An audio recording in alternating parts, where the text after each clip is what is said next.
Hello, and thank you for joining me today on the Private Investigator Experience podcast. I'm your host, Phill Little, and what a week have we had, or 10 days. Are you still running in circles or blowing in the wind of all the things that's happening so fast? Are you able to adjust to them all? On the show, we talk about the life and times and cases of a private investigator, talk about our international clients, our domestic clients, and the kind of cases they come to us with. And I'm getting a lot of requests now from about around the world about what can they expect from the United States. And as an investigator, we work a lot for clients to give them information, in deep dive investigations doing due diligence. And I do all this from my military, law enforcement, intelligence service, and global security background. And I just add a touch of my biblical worldview. And I want us to look today at some of the issues that are going on in our country and around the world, what has happened in the last 9 days and why it happened, what led to it, and what we can learn from it, and how we can make sure that it goes on for more than just 4 years. I'm reminded of my friend and co-worker at the French National Police that ran my operation out of our intelligence gathering station there. And he was head of Counterterrorism Unit. I remember when I was going to French National Police in those days, he was handling the Carlos case, Carlos the Jackal. And he was a famous terrorist at that time. It was a kind of a myth. He was a phantom. And of course, a lot of things got attributed to him that he didn't do, but there was a 4 or 5 foot high case file at my friend's desk. And I would look at those files and imagine that I was on the trail of Carlos the Jackal. And I remember him telling me, he said the best thing in France was that when the socialists got in power, they lasted for 4 years and then they got kicked out because the public had learned how bad they were. And they didn't get back in for another 40 or 50 years until that generation was gone and a new generation came up that really didn't understand what had happened then. And you would see that cycle again. Well, I think some of that happened in the United States in November. The American people finally had enough of the leftist, Marxist, socialist attitudes that was sweeping and policies that was sweeping the radical left. The Democratic Party lost its way. That old Democratic Party doesn't exist. It's radical. And people just are fed up with it. So many of my Democrat friends said they voted for Trump. And many of them has left the party, most of them becoming independents, a few becoming Republicans. So there was a shift, and they brought it on themselves. The Democratic Party brought it on themselves. I'm reminded that it's a lot like that in many things in life. I remember in terrorism, it was the same way. I started my career in Israel and southern Lebanon in the 70s, and that's where I learned about terrorism and watched the Israelis work and how they handled it and dealt with it. And then my first book, Hostile Intent, came from that journey I started there to find out where does terrorism really come from? What's its purpose? Is its origins? And then that led me around the world in the 70s and 80s and 90s, when in the 80s particularly was just a terror haven across Europe with attacks all across in England, Germany, France, Italy. And the terrorists, what they did and how they brought their demise down and really stopped their spread was they overdid it. And they overdid it by having 12 attacks one day in Paris, 12 bombs went off. And that caused the French people to rise up and say, enough's enough. Government, do something. You're not going to get away with letting these guys live here. And the deal was in France at that time, there was this kind of unspoken deal that they had with the government. We won't attack on the French soil, but we'll live here. And they had that going, and a lot of them were living there and being protected, and nobody was coming after them. But after this event, then the public demanded that the government do something. So we saw that in the States. And there's a lot of factors, much more than back in that 70s and 80s time. In Europe, it was a one issue. It was about terrorism. It's about they wanted to change their way of life. And the terrorists of that day were young people, most of them. They came from very affluent families. They were well educated. And They got disgruntled with the ease of life, I guess. They wanted to change it into that utopian socialism that everybody would be equal and everybody would come along and get along just fine. Well, that didn't work out too well. And so, but in the States, it went way beyond that. We not only had socialist, Marxist tendencies coming, we had DEI, diversity, inclusion, equity, and then we had gender confusion. Then we had CRT corrupting the lives and minds of our kindergartners up through into college. And we've seen the results of a lot of that happen. And with the anti-Semitism, which I'll get into later. So there's the left here in the United States brought this on themselves. Thank God enough American people woke up to give not only the Electoral College to President Trump, but the popular vote, which made it to where it was impossible for the left to rig like they did in 2020. They stole some congressional seats. There wasn't any question. Out in California, it was one place. They kept counting for 30 days almost and kept coming up with more Democratic ballots.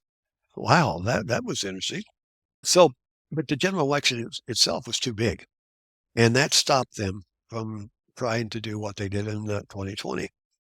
And unfortunately, most of the Democrats that are on the leftist side still haven't got the message. Some have, but now senators and congressmen are starting back to this Trump-hating, mashing action they've been on for the last few years. So we'll have to see how this plays out. My challenge and call to the American people is become your own investigators. Rise up in your community, get involved, and find out what is going on so you can remove people from office that are corrupting your children's lives, that are trying to push this diversity and inclusion and take away people's rights and not having a merit-based system where the best person gets a job. Man, woman, no matter what race, color, creed, the best person gets the job.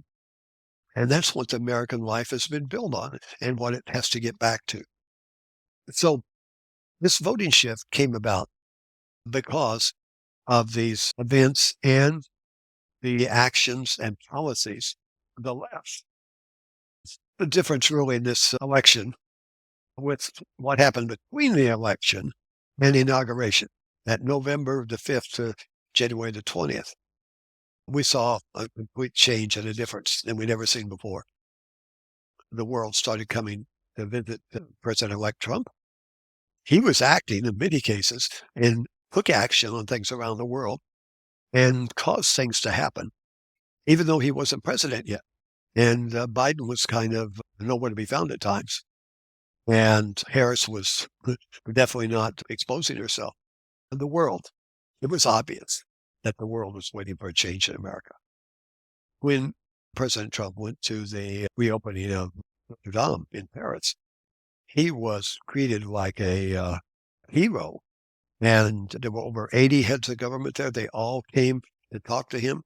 During the ceremony, Mrs. Biden, who went to represent Joe and the government, she was seen chatting very friendly with President Trump. They were laughing and talking back and forth.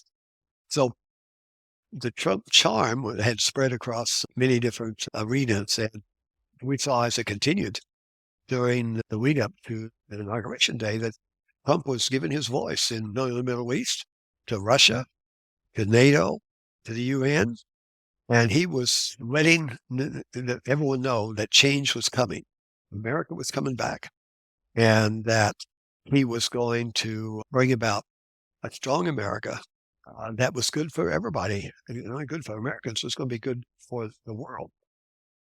Now, here's the first actions that he took. And the reports I'm giving to my clients when they request this from around the world, give us your take on what's going to happen and what's the climate going to be like for us doing business there, and longevity. Is it going to be tariffs on a particular part of the world? What do you think? What's the assessment? What's the feel on the ground? And what do American people feel like? Well, these first actions that President Trump took was the executive orders. And I was fascinated. I was watching him on the inauguration night, even before he went to the White House. but he was there signing these executive orders. And the press was just bombarding him with questions. He would stop. He would sign his first name, stop. He'd look at this reporter, and he would say, "Oh," and he would back and forth, and then go ahead and sign his name. And he kept this up during, I don't know, signing of 15, 20, or whatever it was there at that one stretch.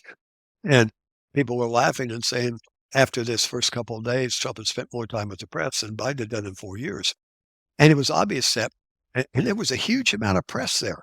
I mean, there was 40 or 50 at least that's huddled around, and they were all getting their questions in, and he was asking them all, answering them all, even though they were some from reporters that were trying to trip him up.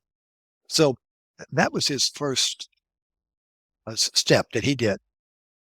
Promises made, promises kept. He's going to bring the country back. He's going to bring oil production back to where we're not dependent on other countries. He's going to bring prices down by reducing this oil dependence on the world. And he's going to restore the American common sense, the two genders. The Bible's pretty clear on that. From my biblical worldview, I find that I've always known there's two genders. That's all God made. God said he made man and woman. So he brought that back. He's outlawed DEI and CRT in government, across government. No other flags can fly at our embassies out around the world. And he's taken more action in the first 9 days. It's been wild to watch. And CNN was reporting a couple of days ago.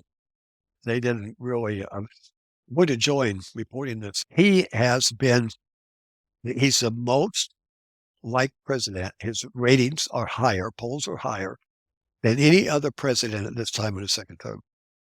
And it's because he's taken action. The American people asked for results. He promised results.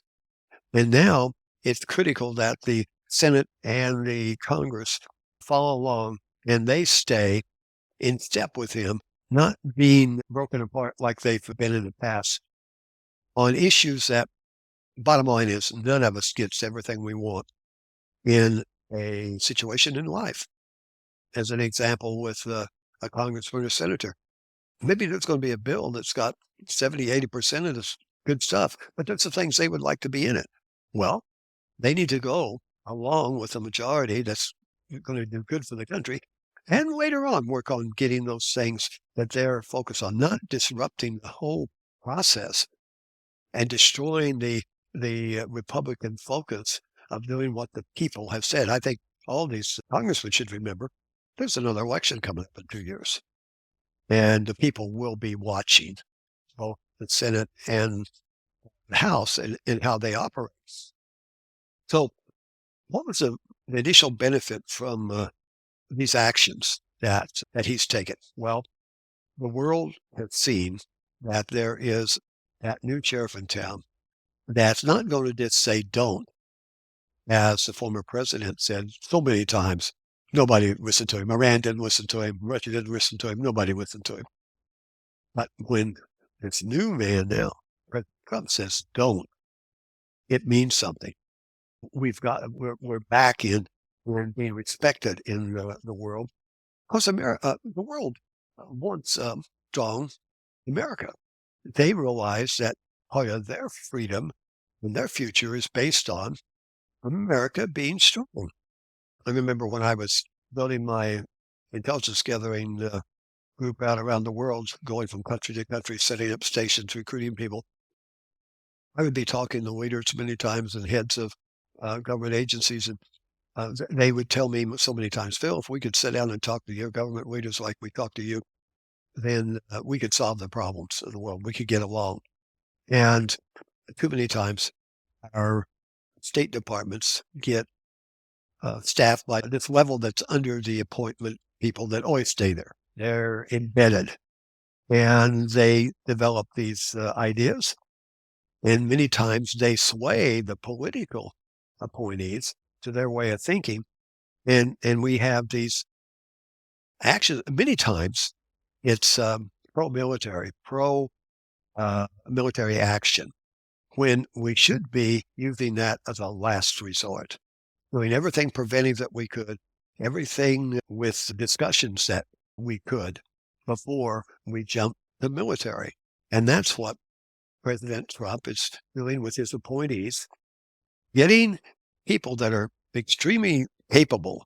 Just think of the people that he's appointed and think of the strong women that he's got around him. Pam Bondi, the new attorney general, no pushover. She's going to kick butt and take your name, and she's not going to be pushed around by anybody. And the new Homeland Security Director, Christine Ohm, that woman is something else. A ranger, a mother, grandmother, and a governor, and a former congressman. And it's amazing just to watch her. You would never think of meeting her if you didn't know who she was and what she did.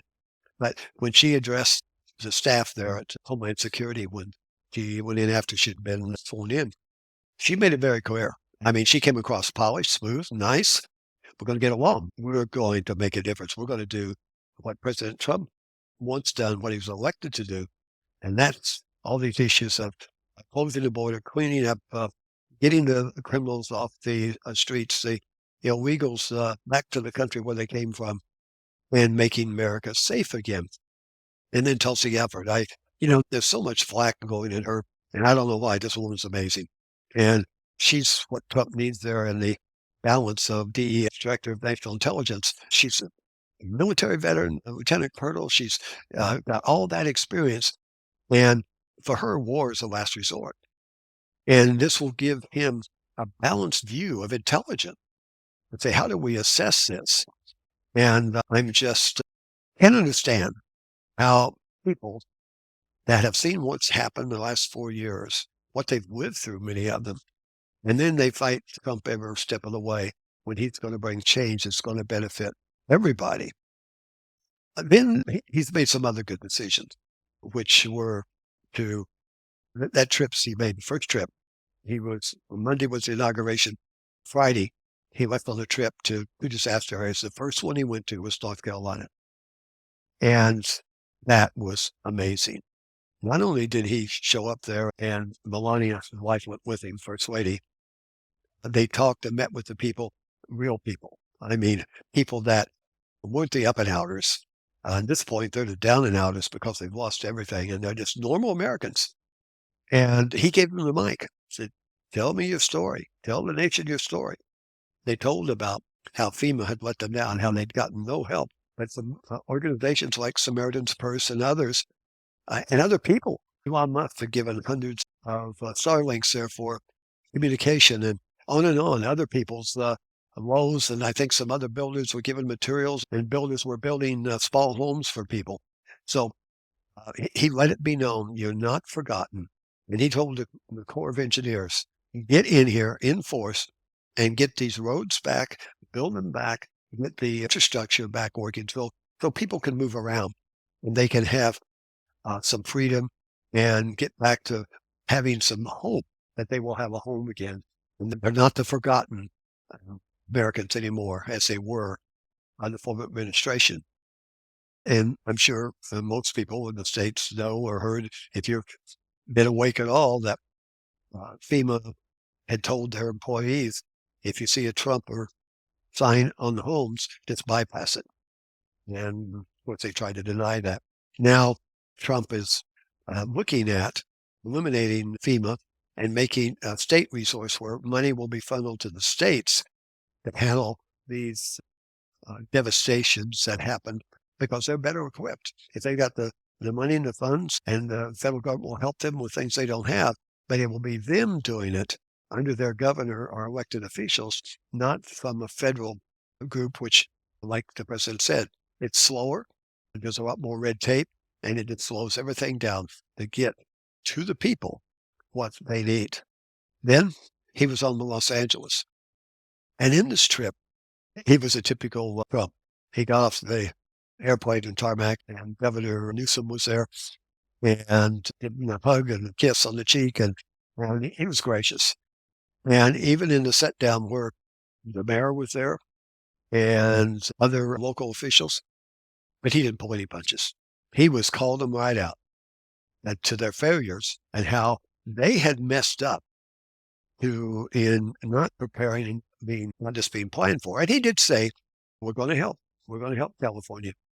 but there's going to be some restrictions on what has to be done to help prevent future events because the Santa Anas will be back next year in Southern California, and the same thing could happen again. So he's setting the stages, and he's letting it be known that not only domestically, but around the world. I think it was very pointed, and the world got the message. They sent a plane load of Colombians, criminals, back to Colombia. Well, they refused to let them unload there. And when President Trump heard that, he gave the order to the State Department and others appropriate to put a 25% tariff and to cancel all visas and everybody coming to the United States. And if in 7 days it was still not settled, to increase the tariff to 50% within 6 hours. The president of Colombia, who is a Marxist, how they got him elected, who knows, but he had a change of heart. And they said they will gladly accept the Colombians coming back. And the world well knows that if they send us their worst, if they don't want to take them back, it's going to cost them and cost them a lot. So I'm very optimistic. I'm an optimist, but let me tell you, during the last 4 years, I've become a pessimist. I really thought that we didn't have many options for our future, and we were headed downhill really fast. I really felt leading up to November, one or two things were going to happen. There's two stories in the Bible, the Old Testament. Many of you, I'm sure, know them. One was about the city of Nineveh, and he was sending Jonah, was a prophet, to the city to call them to repent. They were evil, real evil, way worse than what we've got going on here and everything on steroids. And Jonah didn't want to go, but he got the message and he went. And Jonah went and preached and told the people that God was bringing judgment if they didn't repent. Well, the king of Nineveh and the leaders accepted it and called for the city and surrounding areas to repent. They put on sackcloth and ash, which in those days meant that they were in mourning and repented. They wiped out the idols and all of the evil things that were going on. And God gave them another 70 years when they fell out of, again, went back to their old ways. Nineveh was one.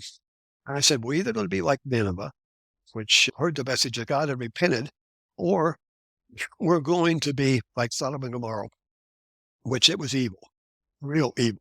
And in the Bible, it says he came down himself. God came down himself in the form of man and came to Abraham and talked to him and went into the city of Sodom and Gomorrah to see if it was as bad as he was hearing in heaven.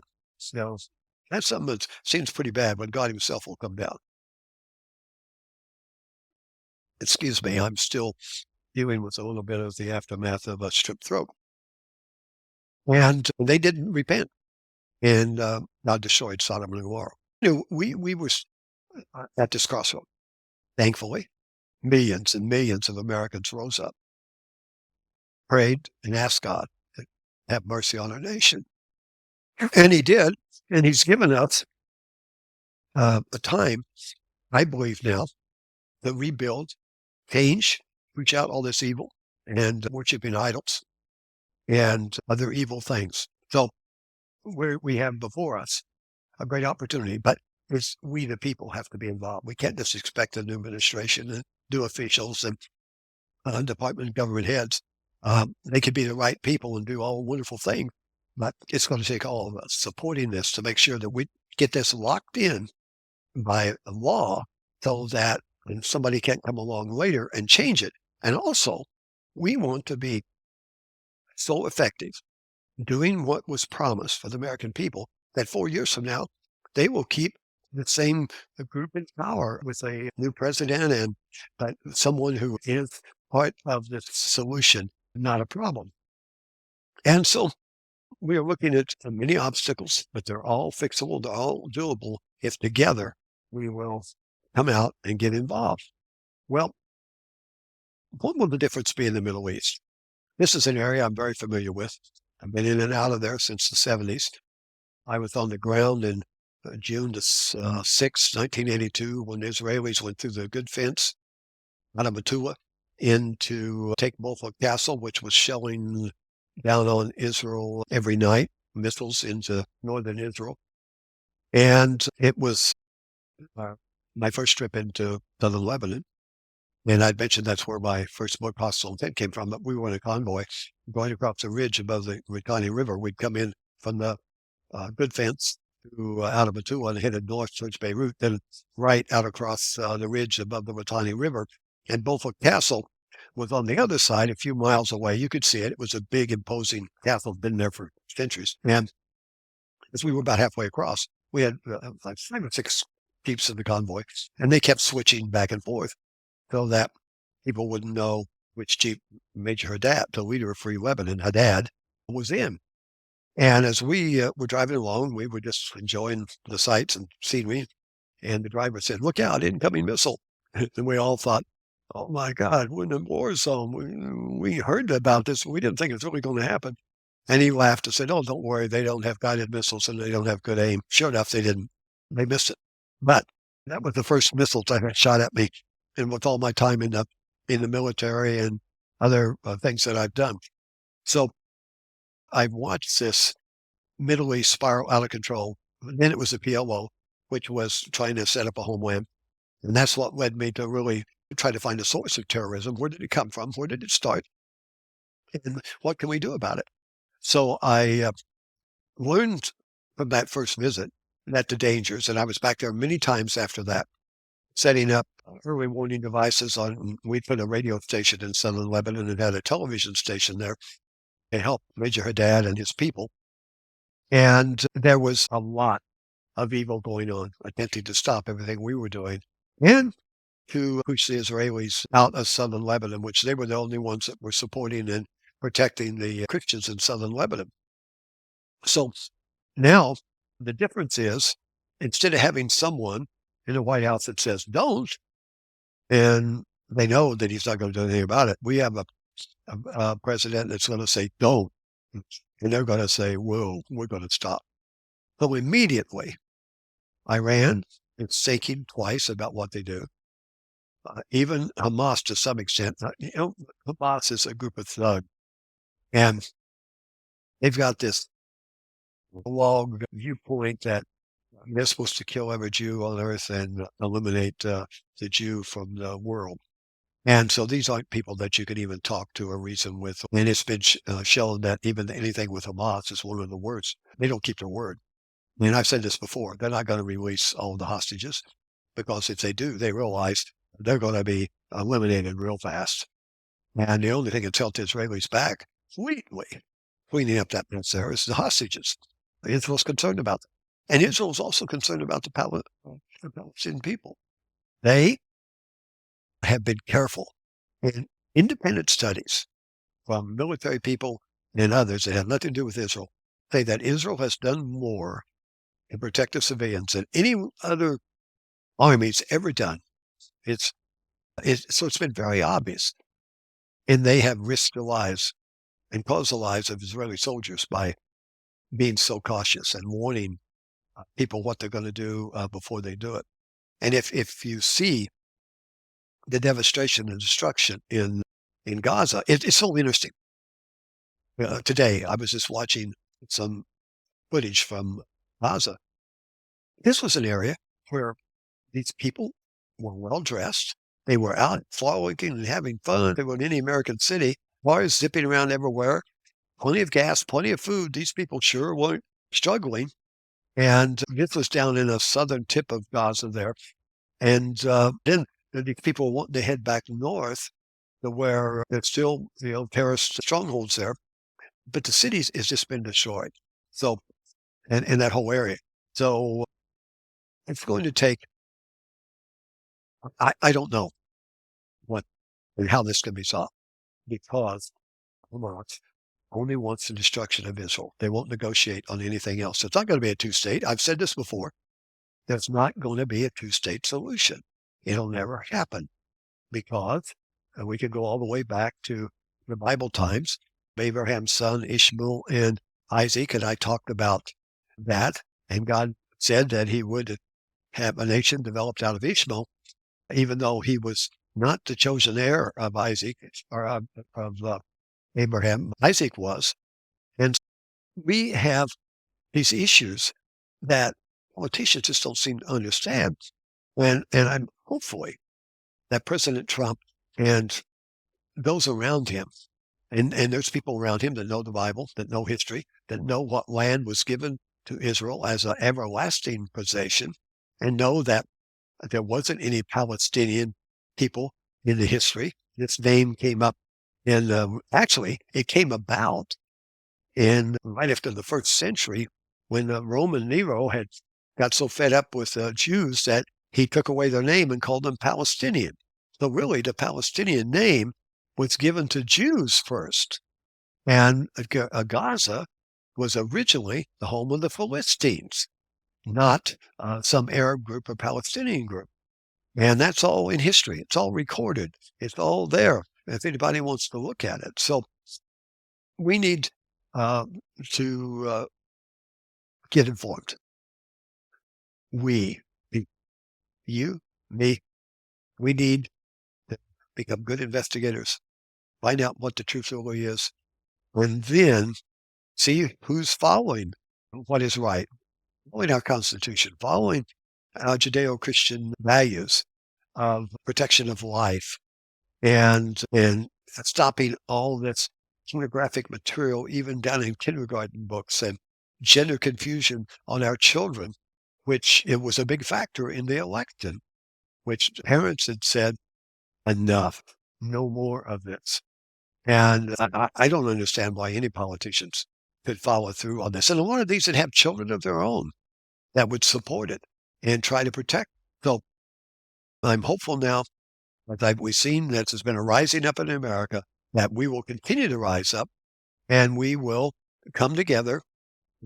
Volumes of individuals will become an army to support through different political things that we can do, not violence, but through voting and letting our voice be heard, and when necessary, recalling people. That's been done. Many school boards across the country have been totally cleaned out, and righteous men and women have been put in, taken over, where they're going to protect the minds of their children.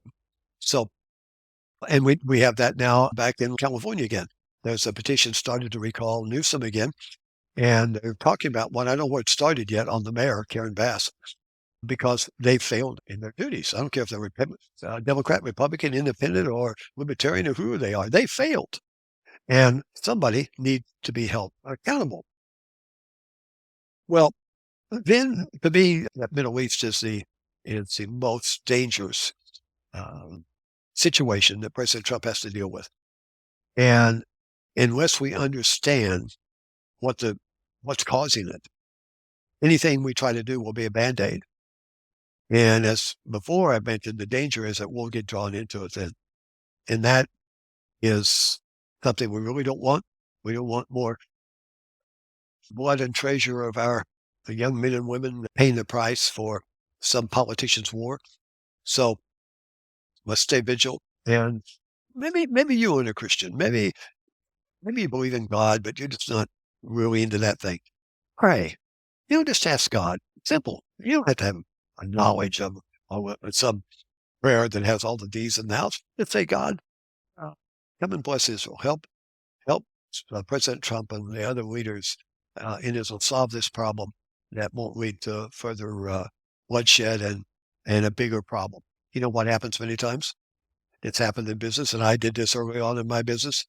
You go out to solve a problem, and you get in a hurry. When you don't understand the whole issues, and you create two bigger problems by the one you solve.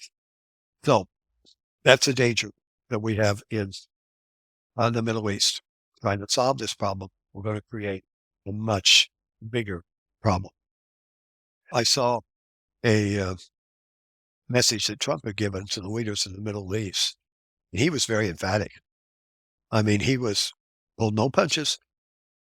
He told them all of what would happen if there wasn't peace coming to the Middle East, and it would be in their individual, each country, for them to become part of the solution and help develop, even expand the Abraham Accords and work to neutralize terrorists. Saudi Arabia did that in their own country. I was part of that. I was there on the ground. I had an office in Saudi Arabia for years and in Riyadh. And Saudi Arabia were cleaning up the terrorists. They cracked down hard when they realized they were victims and they were targets of Al Qaeda, not just the U.S. or Israel or some other place. They took it seriously and they eliminated them. Well, we know they can do that because they did. And other countries could too. Other countries have been soft on supporting, particularly Hamas. And the billions of dollars that have gone into Hamas with the top leaders. And I saw this laid out. Forbes actually did this, so it wasn't some hit piece by somebody or some figment of somebody's imagination that showed that those 5 top leaders had 45 billion in personal holdings individually, but they had built and they had all these huge businesses and homes and places and all kinds of trappings. And while the people in Gaza were suffering and being abused by Hamas on the ground if they didn't toe the line and obey everything they were told. And then Hamas was taking this aid that was going in, stealing it, and then selling it to the Gazan people at inflated prices, even though they didn't pay for it. They just stole it.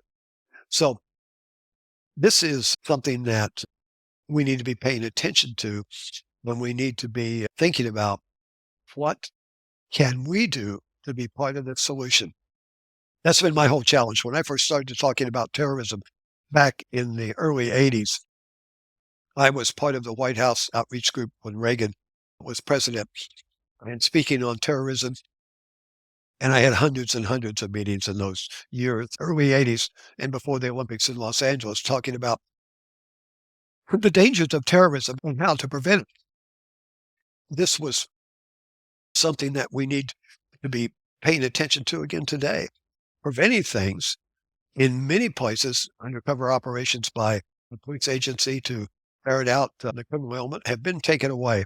So we need to ensure that our cities, local governments, state and federal governments have the tools they need to have preventive resources in place to protect the citizens. Well, what about this issue with Russia and Ukraine? It's in a place where both parties want to settle. Even the last couple of days, Putin has put out information from some press conferences that he is definitely open to and eager to talk to, excuse me, President Trump. And Zelensky also wants to settle. So this can be settled. And I believe we're going to see that done quickly. Obviously, there are issues with both sides. Putin was evil. He's wrong. He's a thug. He's a murderer. He's a KGB guy, still is. Should have never gone into Ukraine. And but he was saying he was concerned about NATO getting into Ukraine and Ukraine becoming part of NATO. Well, he has NATO in Poland and around him in other places. But the reason here was that part of Ukraine that sits right on the border, that there was a Russian enclave there, a lot of Russian-speaking people that he annexed back in 14, I think it was, wasn't it? And so he thought that because he received bad information, I'm told that he has people around him and he likes to hear how good things are. And he was being told apparently that this is going to be a few-day event. Their week will overrun him and we'll be in Kyiv in 3 or 4 days in control. Well, as we know, that didn't happen. They messed up really bad. Not only was their equipment malfunctioning and breaking down and setting ducks for the Ukrainians were much more prepared with a whole lot better weapons than we thought they had. So now he's learned that lesson. And sitting down in anything that we do, where there's two sides to something, whether it's in a business, it could be in a marriage or a relationship or a family, whatever it is, government, we have to sit down and say, okay, what's your issues? What's your issues? Well, we can live with this, we can live with that. And here's a way that we can get this settled. It brings righteousness to it. I mean, you can't and don't want to reward a dictator, an evil person for what they did, but there's got to be a way to stop this carnage that's going on. And I believe we'll see that happen. It's going to be much easier than what's going on in the Middle East. Then we have NATO. What is the situation with NATO? NATO, obviously, has never really had to fight a war, and the U.S. has pumped more money than NATO to support NATO, to support Europe. And I believe, and Trump has been very vocal on this, that needs to change, and that he's calling countries to give 5% of their gross national product. Well, I think I was listening to an expert last night that was talking about this, and he said that I think we're like at 2.1 or 2 traditionally for our defense spending. But he said for us to get to 5 with the level that we've had advancing would take us like 20 years. And unless obviously something was different and you had to put a lot more into it, like say during the Second World War or something, it would go faster, of course. So when you look at the European countries, most of them, to think about, well, how fast would it take them to get to 5%? It would take a long time. So there's got to be a way that they start doing more for their own support, and particularly some that weren't really doing anything in those early years before Trump's term. And I haven't heard a report just recently of what it's at right now, if there's any that aren't paying anything. But he's going to have a strong hand with that, and we're going to see some changes in this. Well, his cabinet members. The first cabinet member that was put in office was the Secretary of State. And I've told my friends out around the world that are talking to me, what can we expect from the United States is judge what you see by the people that he's putting into the State Department, the Defense Department, Attorney General, Homeland Security, Director of National Intelligence, and all these other Treasury Secretary, on and on. It would need to keep going, and ambassadors even. Gives you an indication that things aren't going to be done as usual. And so what did our new Secretary of State say? And it was interesting. I wasn't a supporter of Trump when he first started running. I thought we need some young blood. We need to now get young people in, and we need to have a change. And I was really leaning towards Rubio back in that time. And then when President Trump got the nomination, of course, I supported, and I found out pretty quick why he was the best person for the job, because he was an outsider. And even though he was up against odds he didn't have any idea that he was going to be up against, he still did amazing things for the country. So, but now we have the new secretary, that he was in the Senate. I don't really remember him doing a lot of things. He wasn't a standout as far as somebody that was out there getting attention, somebody that was banging the table to get notoriety. But what he's done, as I listened to him at the first statement he had and gathering he had with employees at the State Department, and what he talked about doing. And it's obviously he's on the same page with Trump. The first thing he did was take down all the flags across the world at embassies that wasn't an American flag, only flies. He eliminated all DEI. He, was cleaning house at the State Department and getting rid of many of the holdover progressives that were a lot of the problem. And so it's a breath of fresh air. We cut off all foreign aid going out for 90 days to review where it's going, what it's being spent, and is it meeting the mission of helping America and helping people too. And so just an example of what's been going on with the new Doge, Elon Musk. I'll get into that in a minute with Vivek and all the flag. And misinformation, again, has been going on. But under Elon's direction at OMB, They found this week, and it was Wednesday, it was either last Friday or Monday, they discovered, even though Trump had stopped everything going out, he had cut off funding to the WHO, the World Health Organization, which is a disaster. And he cut off all money going to Gaza, boondoggle.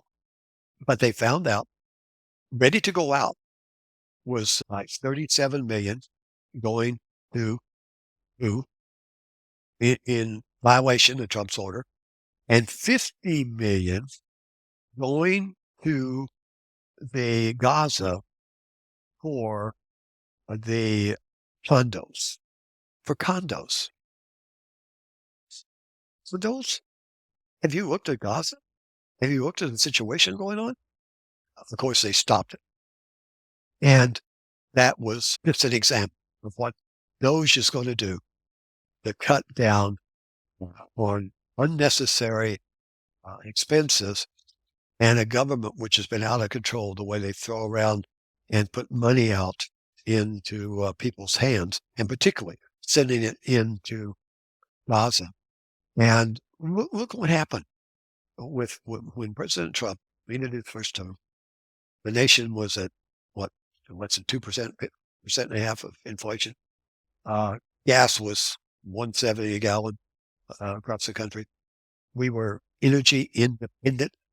We weren't have to import any oil. Prices were down. Interest rates. I had a 2.25% veteran home loan, and on and on it went. Iran was broke. You weren't seeing the terrorist activities like had been going on the years before because they were broke. They didn't have the money. Instantly, when the former administration, Biden, went in, they released money going to Iran, and billions started pouring to Iran. And that's when the buildup started to build up Hezbollah and Hamas even more. I just don't get it. And I'd love to have somebody tell me, hey, if you understand why these people did this, send me a comment, send me an email, which I'll give it in a little bit, about why did they do this, thinking that negotiating, being nice to Iran, giving them money, being soft on them, would help them be nice and like us, when that went against everything that we know is real. I don't get it. So someone, can you explain that to me? I'm just a farm boy from Missouri. I grew up on a farm. I understand cattle and horses and ranching and the crops in and out, hand milking cows, and I understand all that. Snow in the winter that was up to the fence post for 3 or 4 months. Yeah, no more. Don't want to go back to that. But that's reality. I don't get this. So, let me know if you can figure that out. And then over to the Department of Defense with Pete Hegseth. That was amazing how they tried to kill him from getting, not literally, but to stop him from becoming head of defense. But he made it, and he's already got things happening. And remember, I built a business, had up to 1,500 employees, and there was a lot I didn't know. I didn't have any college education, didn't have any training. I was just blessed by having people help me. And I realized a lot of things I didn't know. Yeah, I'm a visionary. Yeah, I could build things. Yeah, people would follow me.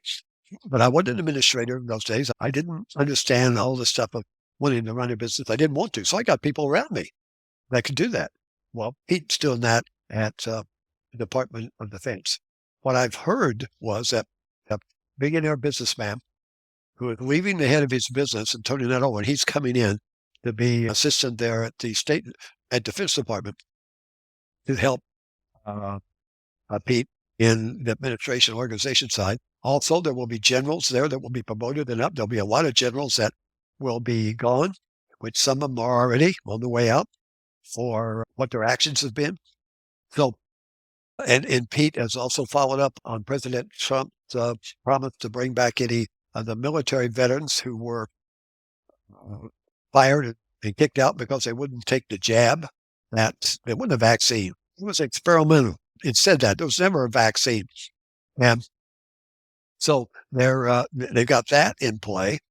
And now getting DEI out. so that training will get back to the way that it was meant to be, and getting a strong military ready for action. And they'll be so ready for action, they'll never have to be used because it's peace through strength. Well, there's so much we can talk about here as I wind this thing down in the last few minutes. The UN is out of control. And now we have a new ambassador to the UN. Um, she is a go-getter. Another one of those strong women that Trump has going in there and kick butt and take names. And she says that the UN has lost its way. It's a haven for terrorists and anti-Semitism and all events that were not meant to be part of the UN. In fact, when the UN was formed, it was to prevent another attack on the Jewish people. And it was meant to develop relationships between the countries, to foster supportive things that would help countries grow and be a positive influence. Well, it's gotten a long way from that. And there needs to be a lot of changes. And she will bring change. If you watched her when she took on the presidents of Harvard, Columbia, and Yale, was it? Or I can't remember now which other one it was, but at Congress, where she was a congresswoman from Upper New York, and he tore them apart. They they had nothing to say. And actually, they all wind up resigning. She got rid of all of them because of what she did. So there's good news there. We're developing new relationships, and we're going to be a force for good in the world. Well, what has happened with DEI just in America? After Trump got elected, companies started sliding all the way out of the DEI. They started deleting it, eliminating it. And I've got some information here I've been reading that even before the executive order and all this massive programs that Biden group has set up, Trump calls these DEI programs illegal and immoral, which is very true. The companies that started, in fact, McDonald's was one that started early on, but these companies now have abandoned or rolled back or getting rid of all of their commitments or program relating to diversity, equity, and inclusion. And just before I get into these companies, I think it was the Department of Labor that they were interviewing the former head of that, and they're talking about getting rid of DEI. And when they asked her, well, how many people would this mean to go? She said, well, about 100. 100? They had 100 people with the salaries they're making just playing with DEI at the labor.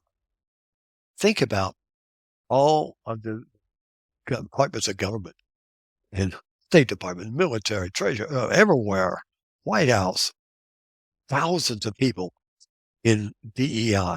Unbelievable what they did to America on our watch, and we let them do it. Well, companies like Amazon, in December, they said it was winding down. DEI, Boeing dismantled theirs. In fact, they started to dismantle in 2023. Brown and Foreman, the Jack Daniels maker. We don't talk about Jack Daniels, do we?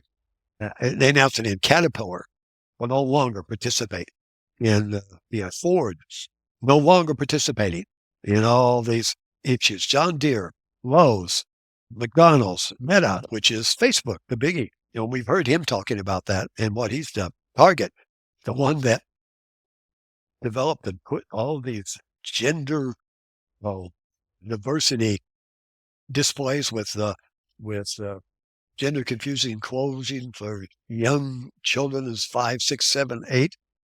They paid a big price for that. And now they have concluded that it's not working and they're getting rid of it. Tractor Supply. That was another big one that's in Texas and around there, the big Tractor Supply.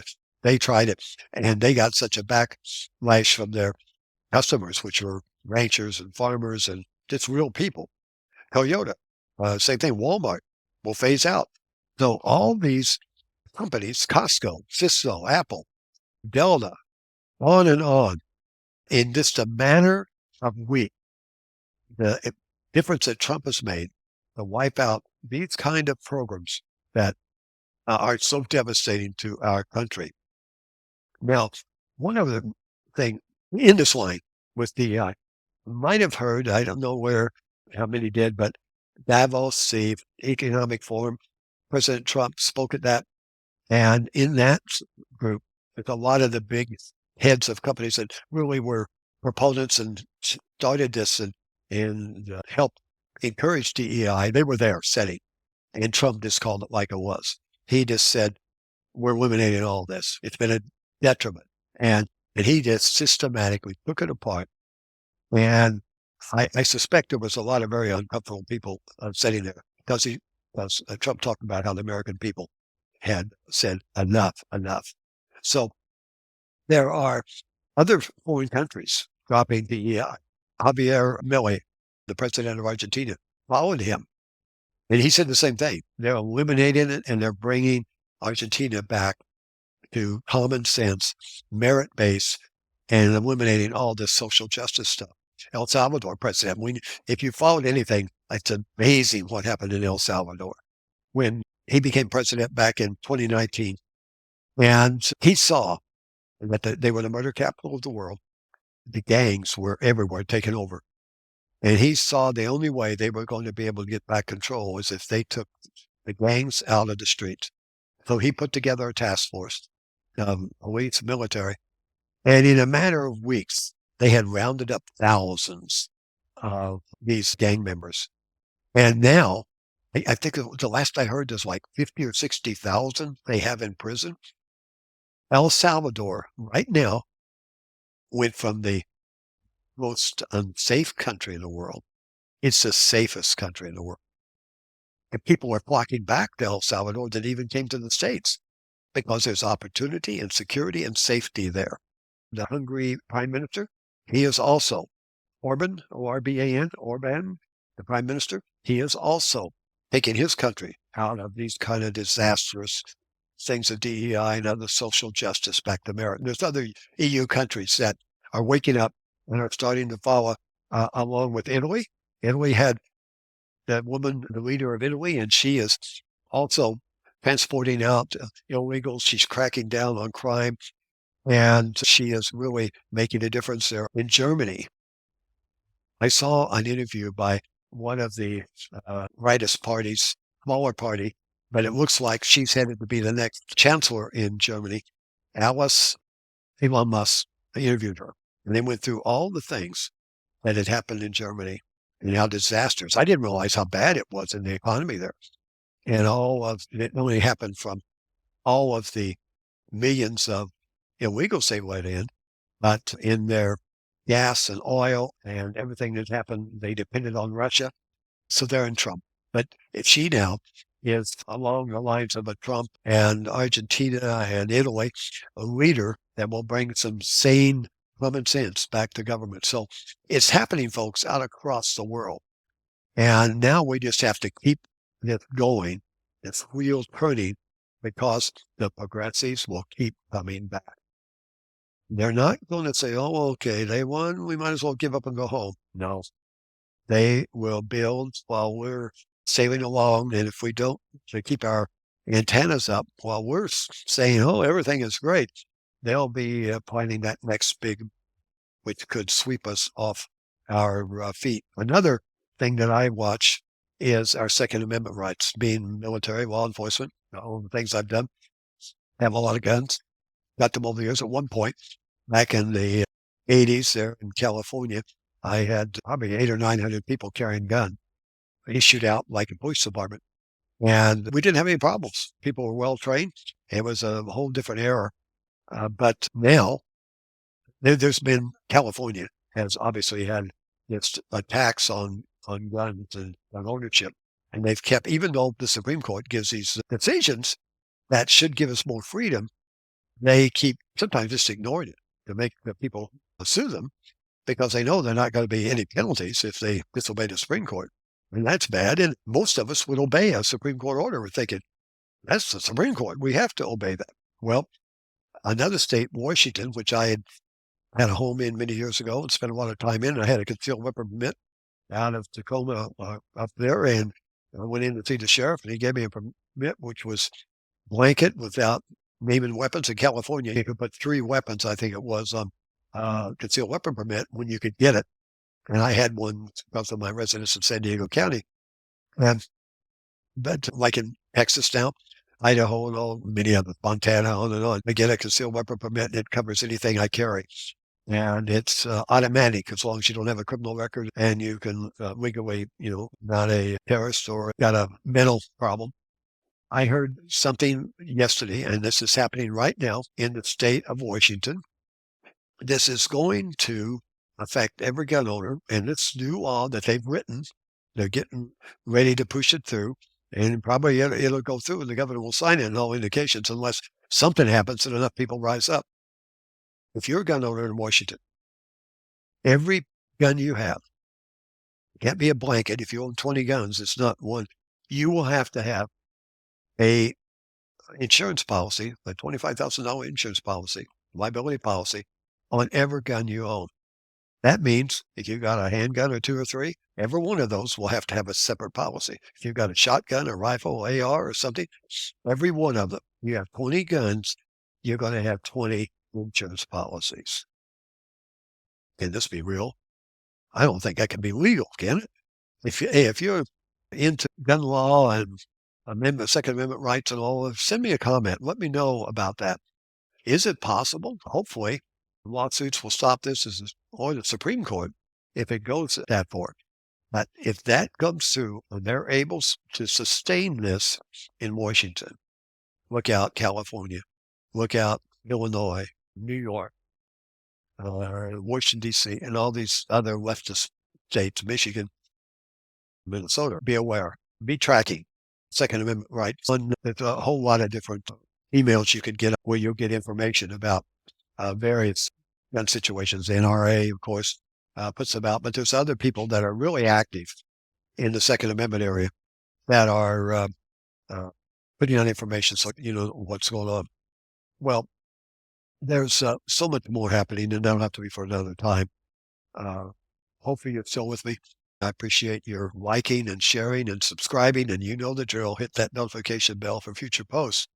And together, we can make a difference. And, I hear from people and I meet as I move around and say, I wish I'd have known you 2 or 3 years ago because I had this problem and I didn't know a PI could have helped me. And so if you're one of those, maybe you got a problem in your business or family or it's a situation and you need help and the police can't, it's not a police problem or they can deal with it. And I have so many people come to me over the years at our offices in Los Angeles that we were with the police department and they said, well, this is not a police matter yet. You need to go hire West Coast detectives and have them get the facts and then, they'll bring those to us. So if you have something like that, send it to me. Give me the information. Send it to pi777@gmail.com and I'll get back to you and let you know how PI might be able to help you. And please leave your comment on these questions about what's going on now in the government with the department heads. Do you support Tulsi Gabbard as head of national intelligence? Yeah, she's a former Democrat, but man, is she qualified for this job. And what do you think about the other appointments that are happening? And President Trump first 10 days, not 100 days, first 10 days. Let me know. Give me your ideas. What would you like to see happen? How would you like to see things go? What would you like to hear about? What would you like to have me dig into and come up with some facts to give you some understanding and help for making good decisions? Well, my friends, we have a great year ahead of us. 2025 is going to be great. We are on the building back. We're going to see prices come down. We're going to see income go up. We're going to see a positive environment for business and work and growth. That what we do, we're going to be able to have more from it.